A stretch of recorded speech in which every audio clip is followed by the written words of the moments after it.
sejam bem-vindos a mais uma aula de língua portuguesa, né? Comigo, professora Márcia Ramos Martins.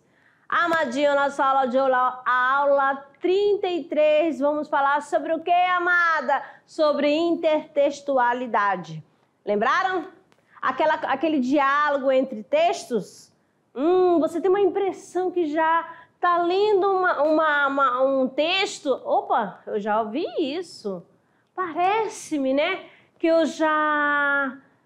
é uma novidade. Então, esse texto já vai dialogar com outro que você já tenha lido, tá certo? E nessa relação nós temos a paráfrase e a paródia. Então, vamos lá comigo, aula 33.1, falando sobre o que, amadinha? Paráfrase e paródia, intertextualidade. Lá no início, amadinho, estava 34, mas é a aula 33, tá certinho? Olha só nossa árvore do conhecimento, mais um objeto de estudo, né? Para você armazenar no seu HD, tá certo? Então, começando então, nós temos aqui um texto de Clarice Lispector. Poesia O Sonho. Sonhe com aquilo que você quer ser, porque você possui apenas uma vida e nela só se tem uma chance de fazer aquilo que quer. Tenha felicidade bastante para fazê-la doce, dificuldade para fazê-la forte, tristeza para fazê-la humana e esperança suficiente para fazê-la feliz. A felicidade aparece para aqueles que choram e para aqueles que reconhecem a importância das pessoas que passaram por suas vidas. Então, começando a nossa aula com esse texto de Clarice Lispector. Vamos lá, então. O que significa, amados? Intertextual. Meu Pai é eterno. O que é isso, amadinho? O que você escreveu aqui? Vamos anular esse Gzinho, tá bom? É intertextualidade, beleza? Então, olha só. Intertextualidade é o fenômeno de referenciar conteúdos e formas de texto para produzir um novo texto, contribuindo no sentido para ampliá-lo ou modificá-lo. Aí quando eu falo da conversa, né? Dentro é quando o texto dialoga com outro, porque algo que você já leu vai estar ali presente, tá? Já estou mostrando aqui para vocês. Ó, de que forma acontece a intertextualidade? Ó, se dá através dos diálogos estabelecidos entre dois textos. Olha só, aqui um exemplo bem simples, é o título de uma redação, pois o assunto a ser discutido intertextualiza com as nossas ideias, nosso conhecimento de mundo, ou seja, ninguém escreve ou fala sobre aquilo do qual não conhece ou não ouviu falar. Veja aqui nesta imagem, tá? Não é somente em texto, né? Usando palavras, você vai encontrar também em textos imagéticos, como aqui. Presta atenção, amadinhos.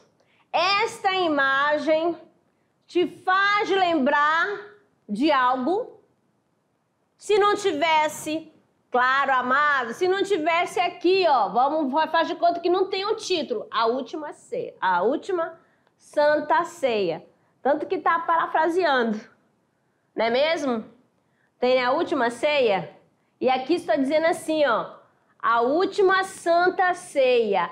Então, quando você olha aqui, se você frequenta, se você é religioso, com certeza você vai ver que este texto imagético está conversando com um que você já conhece, que sempre nas nossas casas, né?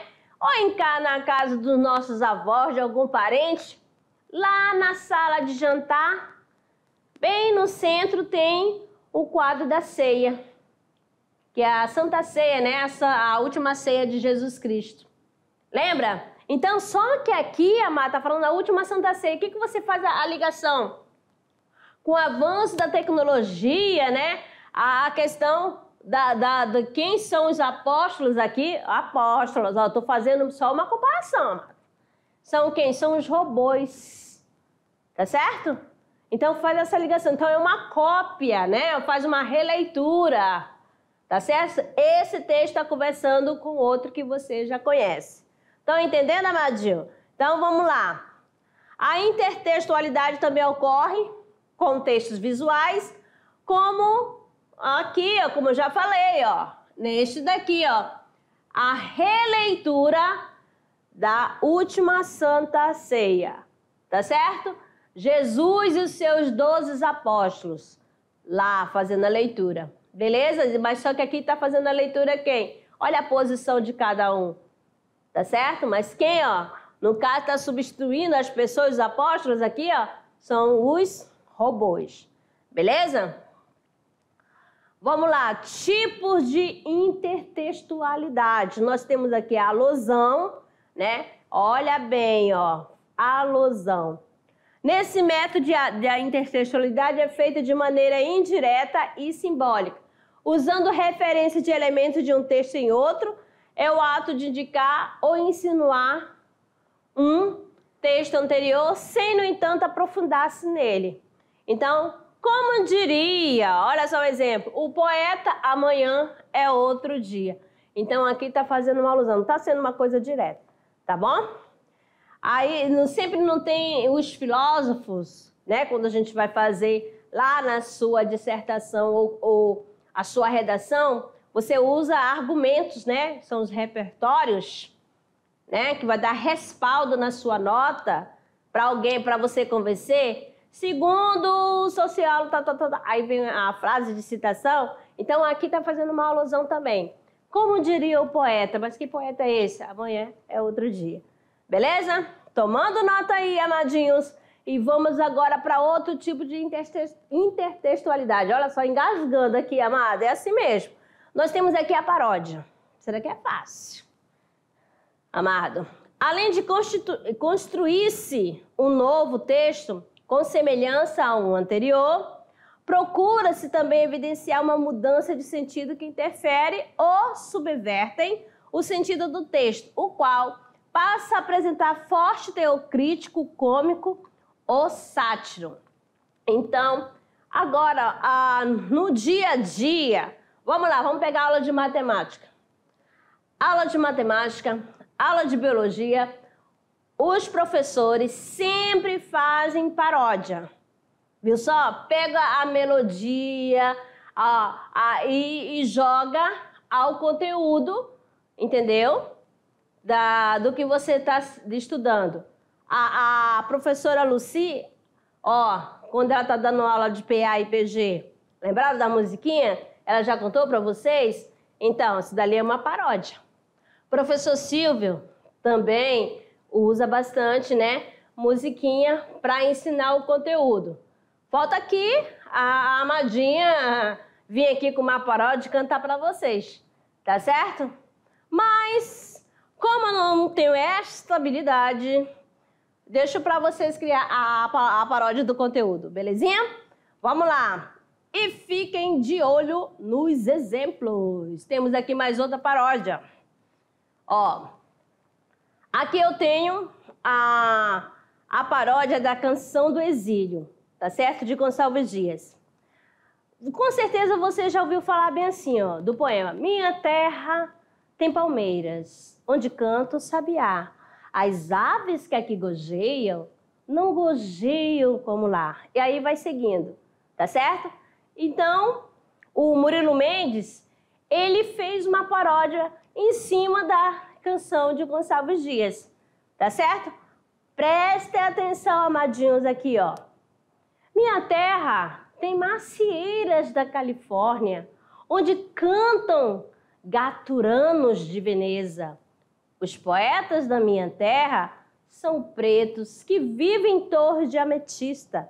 Os sargentos do exército são monistas, cubistas. Os filósofos são palacos vendendo as prestações. A gente não pode dormir como os oradores e os pernilongos, os sururus em famílias, por testemunha a Gioconda. Eu morro sufocado em terra estrangeira. Nossas flores são mais bonitas, nossas frutas mais gostosas, mas custam 100.000 réis a dúzia. A quem me dera chupar uma carambola de verdade e ouvir um sabiá com certidão de identidade. Então, você percebe aqui algumas frases que vão, vão fazer a releitura ou que vai conversar com o texto original. Você olha para aí, quando ele inicia minha terra, ó, aqui, essa parte já tem, só que ele vai modificando. Ó, essa aqui é minha terra tem palmeiras. Aí o que ele tem lá? Minha terra tem macieiras da Califórnia. E ó, onde canta o sabiá? O que tá cantando lá? Onde canta o quê? Gatarunas. Ó como vai conversando. Aí vai falando, vai escrevendo. Quando chega lá no final, ó, quase finalizando o poema. Nossas flores são mais bonitas. Tá conversando. Nossas frutas são mais gostosas, mas custam 100.000 réis de dúzia. Então, tem algumas coisas, algumas palavras, algumas frases, algumas expressões que estão conversando, vai dialogando com o texto original. Belezinha? Vamos ver mais outra. A paráfrase é a representação explicativa de um outro texto. O sentido do texto original é reafirmado, porém com pouca ou nenhuma semelhança, o quê? Estrutural. Parafrasear é transcrever, presta atenção, ó. Transcrever o assunto do texto original com novas palavras, aproveitando os elementos semânticos já existentes, para produzir uma nova linguagem ou com o mesmo tema.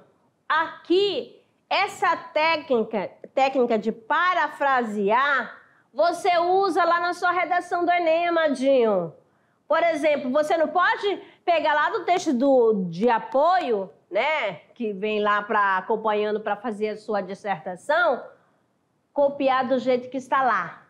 O que você vai fazer, amadinho?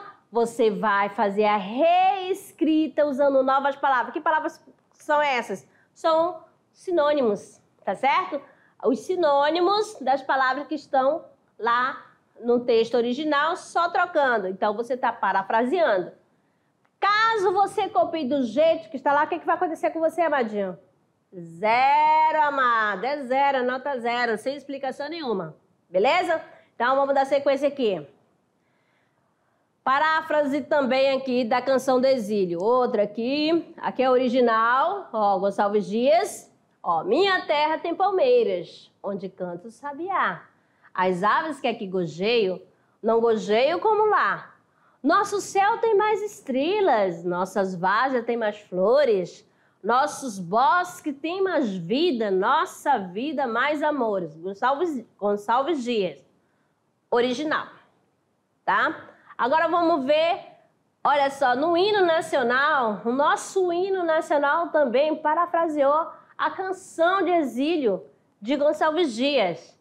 Vamos lá, olha só. Do que a terra mais garrida, teu risonho, os lindos campos têm mais flores. Ó, olha bem quando tá trocando aqui as cores das letras, vocês estão percebendo o que tem lá na poesia, no poema de Gonçalves Dias, tem na letra do hino nacional. Ó, nossos bosques têm mais vidas, nossa vida no seu seio mais amores. Viu só? Olha só. Repete. Belezinha? Só mudou aqui. E outra partezinha aqui, ó, que foi acrescentada outras palavras. Mas você percebe que parafraseou o poema de Gonçalves Dias. Vamos lá. Mais um pouquinho aqui. Sempre alguns autores adoram, né? Eles adoram copiar Gonçalves Dias, né? Parafrasear. Então, vamos lá. Outra, agora já ali foi o hino nacional, agora eu tenho um trechinho aqui de Carlos Drummond de Andrade. Ó, meus olhos brasileiros se fecham saudosos. Minha boca procura a canção do exílio. Como era mesmo a canção do exílio? Eu tão esquecido da minha terra. Ai, terra que tem palmeiras, onde canta o sabiá. Então, ó, ele ainda faz citação da canção do exílio, ainda faz, né? Ainda fica brincando, né? Em cima, né? Da poesia da canção do exílio.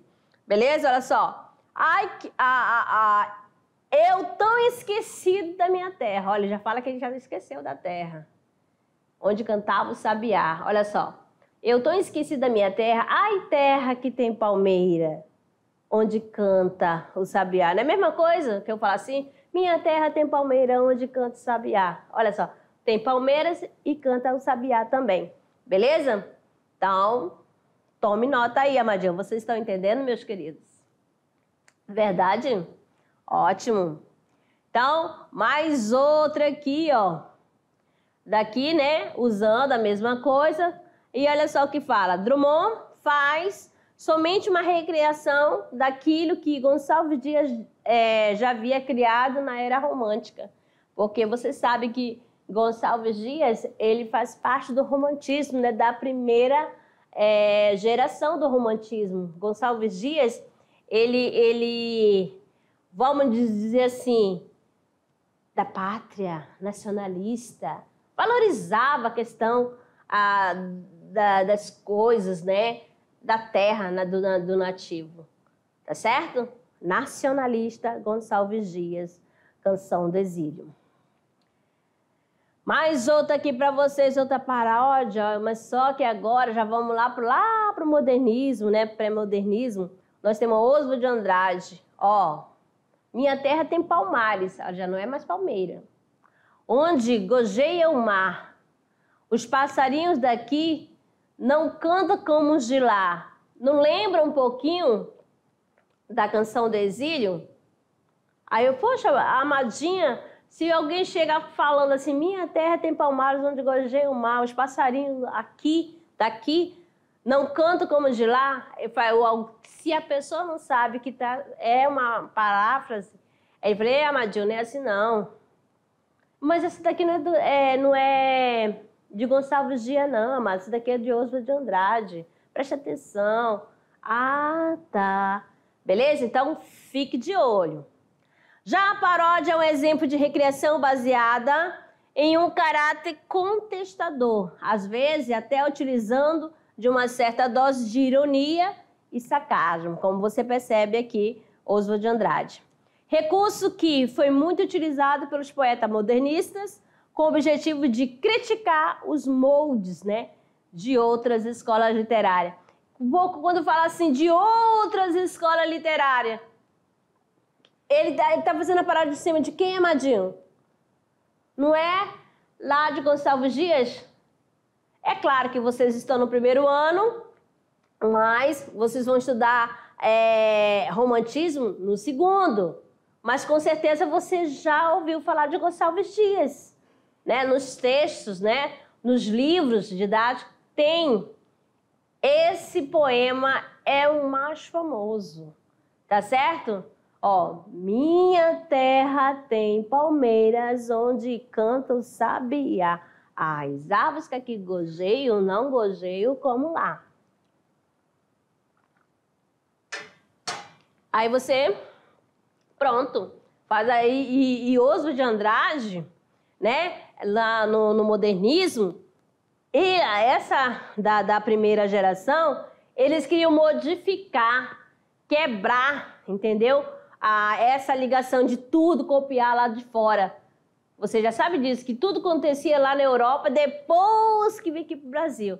Falei, não, eu não quero, a gente precisa criar a nossa própria identidade. Entendeu? Por isso que ele vai fazendo uma crítica. Ele está criticando quem? O romantismo. Tá certo? A escola literária. Beleza? Os autores. Vamos lá, agora nós temos aqui, amados, a epígrafe, né? Que é a reprodução de um pequeno trecho do texto original no início de um novo texto. Vamos ver aqui, ó. Apesar de ser um trecho solto, a epígrafe sempre tem uma relação com o conteúdo de um novo texto. Então, nós temos aqui, ó, como exemplo, olha só, citar o artigo sobre o patrimônio cultural. É a epígrafe do filósofo Aristóteles. Já ouviram falar? A cultura é o melhor conforto para a velhice. Então, aqui ele vai estar citando, né? Cita algo, entendeu? Solto. Ele usa alguma relação que foi feita pelo filósofo, tá certo? A citação é quando o autor referencia outro texto por pertinência ou relevância com o conteúdo do novo texto. A citação, ela pode ser de forma direta, quando se copia, né, o trecho total na íntegra e destaca entre aspas. Se você está copiando do jeito que o filósofo deixou, você tem que colocar entre aspas, porque a fala não é sua, tá certo? Aí todos que forem ler já sabem, beleza? Aí a citação indireta é quando se afirma o que o autor do texto original disse, mas explicando os conceitos com novas palavras, relacionando a abordagem com o novo conteúdo. É isso que você vai fazer na hora que você usar lá no seu argumento, né, no seu repertório, né? Aí o que você vai citar, fazer uma citação, aí não adianta só citar sem fazer uma relação, tem que contextualizar, tá certo? Colocar com detalhes. E sempre fazendo essa referência, tá bom? Então vamos ver aqui o exemplo, amadinhos, ó. Segundo Sócrates, sábio é aquele que conhece os limites da própria ignorância. Logo, de nada adianta ter acúmulo de informações quando não se aplica a autocrítica e a reflexão como ferramentas de reconhecimentos das potências e limites do nosso conhecimento. Ele fez a citação, tá ali entre aspas, e depois ele fez o detalhamento, ele contextualizou, beleza? Já a pessoa que está fazendo, né, que vai fazer, que vai argumentar, tá certo? Que vai escrever o texto. Além de citar, ele vai fazer uma relação, tá certo? Com detalhamento. E o detalhamento está aqui, ó. De nada adianta ter acúmulo de informações quando não se aplica a autocrítica e a reflexão como ferramenta de reconhecimento das potências e limites do nosso conhecimento. Isso aqui está relacionado à frase de Sócrates. O sábio é aquele que conhece os limites da própria ignorância. Beleza? Vamos lá. Mais aqui. Diferenças entre intertextualidade implícita e intertextualidade explícita. Vamos lá no modo implícito. Enquadra as produções que, apesar de referenciar as informações, conceitos e dados já apresentados por textos anteriores, não o farão com cópias integrais, nem como indicação explícita. Agora, o modo explícito é aquele que se expressa diretamente na superfície textual, ou seja, apresenta semelhança ou cópia de trecho do texto original. Beleza? Olha só, então vamos lá, mais exemplos para vocês, né? A intertextualidade em diferentes gêneros textuais. Sim, nós já vimos aqui na poesia, no poema. Mas também essa intertextualidade pode aparecer em tirinha, pode aparecer também em obra de arte, tá certo? pode aparecer intertextualidade. Beleza? Na pintura, tá certo? Então, vamos lá. Conhecendo aqui, ó, na tirinha, intertextualidade explícita. Olha, como diz, vai estar lá no meio. Ó, aqui você tem os personagens. Esse texto está conversando com qual texto que você já conhece? Com qual história que você já conhece, amadinho? Olha os personagens que nós temos aqui. Nós temos o lobo. Ó, e 3 aqui, ó, o porquinho, o cascão e o outro porquinho. Essa história lembra quem? Os 3 porquinhos. Mas vamos ver a fala do amadinho, né, do porquinho, que fala o seguinte: você tem certeza se não está na história errada? Olha só. Qual a característica do Cascão, amado? O Cascão faz parte lá da Turma da Mônica, né? Personagem lá do Maurício de Souza. E ele fez somente uma tirinha aqui. Ó, o Cascão, relembrando, eu sei que vocês sabem, ele não gosta de água, ele não gosta de tomar banho, não, amados. E quando a gente fala assim, ele tá um porquinho, tá todo sujinho, não fala assim? Então, ele foi o 3º porquinho aqui, tá? Os 3 porquinhos. Lembra da história que o lobo vai, né? Cada porquinho vai construir essa casa. Uma é de madeira, outra é de palha, outra é de alvenaria, de tijolo. Alvenaria não. Vamos falar que lá no tempo que a gente lê a historinha, fala que é de tijolo, não fala de alvenaria, né? Aí ele, vou soprar, né? Por que ele tá aí? Tá conversando, porque ele tá na historinha dos 3 porquinhos. E você já sabe, já tem noção, que o Cascão é um porquinho, porque ele não gosta de tomar banho. Tá certo? Então, vamos lá. É explícita. Intertextualidade explícita. Agora, vamos ver outra aqui, agora na música. Mulher de Verdade. Aqui, o nome da música é Ai Que Saudade de Amélia, de Mário Lago. Nunca vi fazer tanta exigência, nem fazer o que você me faz. Você não sabe o que é consciência, não vê que eu sou um pobre rapaz. Você só pensa em luxo e riqueza. Tudo que você vê, você quer. Ai, meu Deus, que saudade da Amélia. Aquilo sim era mulher. Às vezes passava fome ao meu lado e achava bonito não ter o que comer. Quando me via contrariado, dizia: meu filho, o que se há de fazer? Amélia não tinha a menor vaidade. Amélia, que era mulher de verdade. Amadinho, essa música é muito linda. Se eu tivesse assim, sabe?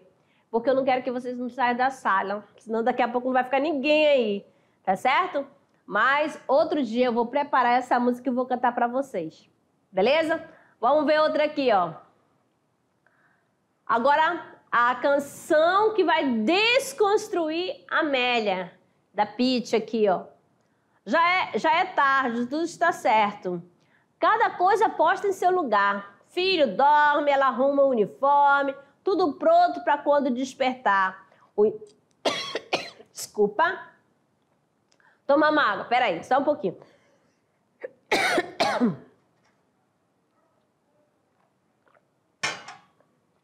Aí, deixa eu ver, voltei. Tudo pronto para quando despertar. O ensejo a fez tão prendada. Ela foi educada para cuidar e servir. De costumes que esquecia-se dela, sempre a última a sair. Disfarça e segue em frente, todo dia até cansar. E eis que de repente ela resolve então mudar. Vira mesa, assume o jogo, faz questão de se cuidar. Nem serva, nem objeto, já não quer ser o outro. Hoje ela é um também. A despeito de tanto mestrado, ganha menos que o namorado e não entende o porquê. Tem talento de equilibrista, ela é muitas. Se você quer saber, hoje aos 30 é melhor que aos 18. Nem Balzac poderia prever, depois do lar, do trabalho e dos filhos, ainda vai para a Night ferver. Então aqui, ó, tá fazendo uma desconstrução lá da Amélia de Mário Lagos, tá bom? Da música, beleza? Olha aqui então.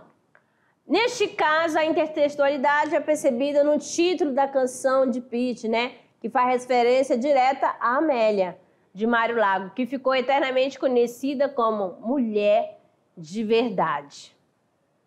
Agora, mais outra na literatura. Também nós temos bastante a questão da intertextualidade. Olha só, nós temos aqui, ó, na poesia e na música. O amor. Amor é fogo que arde sem se ver, de Camões. Amor é um fogo que arde sem se ver. É ferida que dói e não se sente. É um contentamento descontente. É dor que desatina sem doer. Aqui é um trechinho de Camões, né? Agora vamos ver aqui, ó. Agora é o primeiro versículo do capítulo 13 da primeira carta de São Paulo aos Coríntios. Olha só. Ainda que eu falasse a língua dos homens e dos anjos, se não tivesse amor, seria como metal que soa ou como sino que tine. Aí vai ter mais outra, aqui ó, o versículo da Bíblia, lê o poema de Camões e a canção, né, da Monte Castelo da Legião Urbana. Ainda que eu falasse a língua dos homens e falasse a língua dos anjos, sem amor eu nada seria. É só o amor que conhece o que é verdade. O amor é fogo que arde sem se ver, é ferida que dói e não se sente, é o contentamento descontente, é dor que desatina sem doer. Aqui o Renato Russo, ele fez ele reproduziu essa canção e usou tanto o versículo da Bíblia quanto, né, lá do soneto de Camões. Beleza? Então você vê aí a intertextualidade, tá bom? Olha agora, né? Já falamos da música, já falamos de tirinha. Agora nos textos visuais, tá certo? Nós temos aqui, o que te lembra aqui, ó? Viu só? Aí uma releitura. Os dois já são releituras, né? De uma outra obra, né? Não é isso? De Leonardo da Vinci. Vamos ver aqui a Mona Lisa. Nas duas imagens anteriores é possível reconhecer a referência ao quadro de Leonardo da Vinci, a posição das mãos, a paleta de cores, o cabelo, a posição do corpo entre os detalhes. Olha só, percebe-se que ao mesmo com tanta semelhança, os dois textos representam novos sentidos para a imagem, a cada uma com sua assinatura específica. Lá tinha uma que estava com a máscara, né? Aí vai relembrar o quê? A questão da pandemia, daquela questão do isolamento. Mais outra usando a mesma imagem. Aqui, ó, Mona Lisa, Leonardo da Vinci, 1503, e Mônica Lisa, olha só, de Maurício de Souza, de 1889. O que faz aqui, amadinho? Ó, mudança de um texto conhecido com propósito cômico, né? Para dar humor, podendo também ser irônico. Mais outra imagem, nós temos aqui, ó, essa bem conhecida, né? Do Grito. Quem conhece esse personagem aqui, ó? Simpson, né? Aí nós temos aqui a mudança de um texto conhecido com propósito cômico, podendo ser também irônico. Beleza? E agora, amadinho, vamos lá para o nosso momento, a hora de produzir. O que você vai produzir, amadinho, no nosso Trabalhando Gênero? Ó, inspirado, escolha um tipo de intertextualidade e capriche na sua produção. Você vai tentar lembrar de filmes, novela, propaganda ou seriados, dos quais você já assistiu e depois faça a sua produção. Presta atenção, amadinho, muito importante. Você vai fazer a relação, a sua obra com o texto original, certinho? Uma excelente produção. Beleza? Amadinhos, chegamos ao final da nossa aula e daqui a pouquinho eu retorno para a nossa revisão. Até lá!